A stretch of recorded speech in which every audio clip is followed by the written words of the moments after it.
दंभम महदुपाशया, ये लिखने योग्य वाक्य है।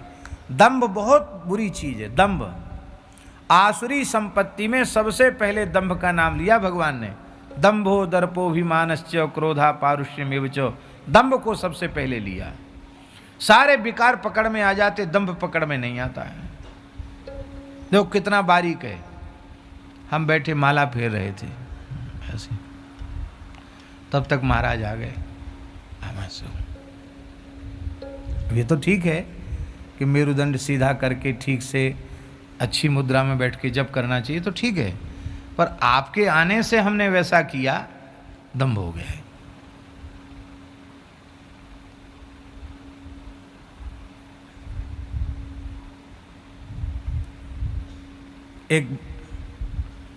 एक बहुत अच्छे व्यास जी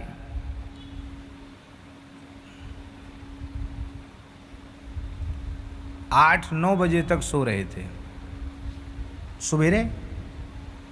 उसका कारण ये था कि लेट लपेट कहीं से आए होंगे, रात को 8-9 बजे सो रहे थे।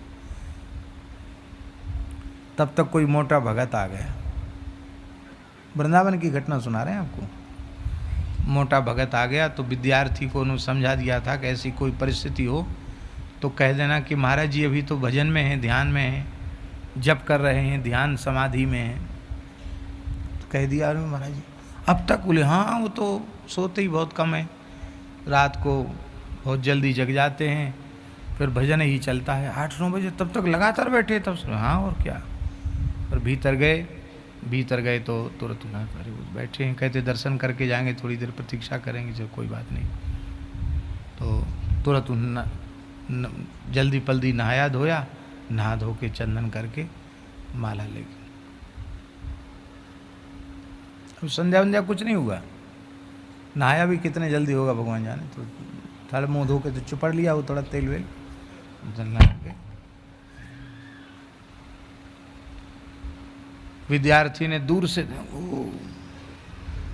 विक्षेप नहीं हो जाए, दूर से दर्शन, दंडोत कर लो। ये तो ठीक है, तुम्हारा नाटक तो बन गया, पर इससे कोई लाभ होने वाला नहीं। हमारे जीवन में दंभ नहीं हो। दंभ बहुत बुरी चीज है। दंभ ये शत्रु है, साधन का शत्रु है। साधक का सबसे बड़ा शत्रु दंभ है। जो चीज हमारे भीतर नहीं है पर हम दूसरे को प्रभावित करने के लिए अपने में उसको दिखाना चाहते हैं, इसी का नाम दंभ है। दूसरे को प्रभावित करके अपने स्वार्थ की सिद्धि करना चाहते, इसका नाम दंभ है। दंभ कैसे जाएगा, बहुत ऊंची बात है। नारद जी कहते हैं दंभम महदुपासया, महापुरुषों की सेवा से दंभ चला जाता है।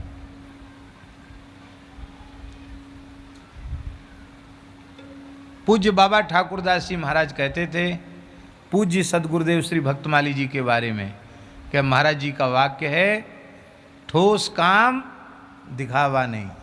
क्या? ठोस काम दिखावा नहीं, ये है दंभ रहित। ठोस काम दिखावा नहीं, और बिल्कुल पूरा जीवन ठोस काम, दिखावा बिल्कुल नहीं।